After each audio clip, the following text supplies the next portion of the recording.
По тет-а-тет средбата со председателот на владата на Република Македонија Зоран Заев, Хан присуствуваше на седницата на владата, пошто Заев и Хан одржаа заедничка пресконференција. Хан најпрво ја честиташе поканата за почеток на пристапни преговори за членство во НАТО, што според него е голем чекор, а за македонските граѓани ќе донесе поголема сигурност и безбедност и поголеми перспективи за нив. Скринингот, според еврокомесарот, ќе и помогне на администрацијата подобро да се запознае со европското законодавство, но сепак тој вели дека процесот ќе трае и има долг пат за одење. Хан се осврна и на референдумот, а во фокусот на неговата порака беа младите кои ги повика да не го бойкотираат референдумот за името. Воспротивно, како што рече, би можело и на Македонија да и се случи нешто слично како Брекзит. Народот во оваа држава покажа отпор и издржливост и сега служите како пример за целиот регион, кој што треба да ги охрабри другите, останатите, да си ги решат нивните билатерални конфликти. Служите како модел за целиот регион. Вратата на Европската Унија сега е ширум отворена. Вам ви останува да ја искористите оваа можност, ги потикнувам граѓаните да го искористат своето демократско право и да учествуваат во референдумот. Младите треба да сватат дека секој глас е важен. Важно е да се учествува, да се искористи демократското право. Тоа е израз на демократска зрелост. Ако има голема излезност и ако многу луѓе го искористат своето демократско право.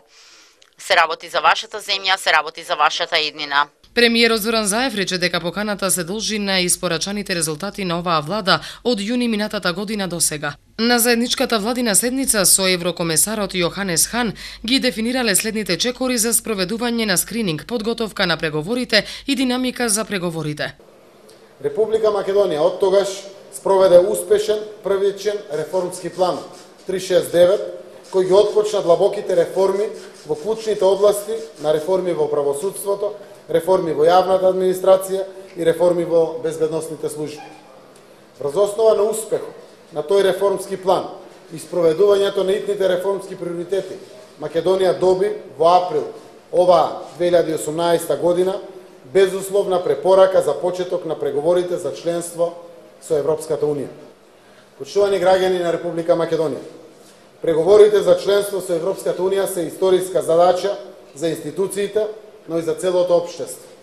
Затоа испраќаме порака дека овој врвен државен приоритет ќе го предводи владата, но во него ќе учествуваат и собранието, судството, опозицијата, граѓанското општество, бизнис заедницата, медиумите и буквално сечи придонес е битен.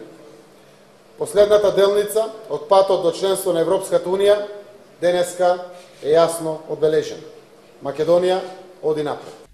Владата ги утврди заклучоците за почеток на процесот, според кои вице-премиерот Бујар Османи ќе биде начело на преговарачкиот тим со Европската Унија. Технички преговарач, односно заменик на Османи, е Бојан Маричик, а секретаријатот за европски прашања и Министерството за надворешни добиле задача да изработат концепт за формирање на преговарачката структура. Според најавите на премиерот, утре попладне и во вечерните часови ќе има лидерска средба, на која меѓу другите се очекува да присуствува и шефот на опозицијата Христијан Мицковски. На состанокот Заев ќе бара партиски консензус за спроведување на реформските процеси, побрзо затворање на поглавјата и почеток на преговарачкиот процес со Европската Унија.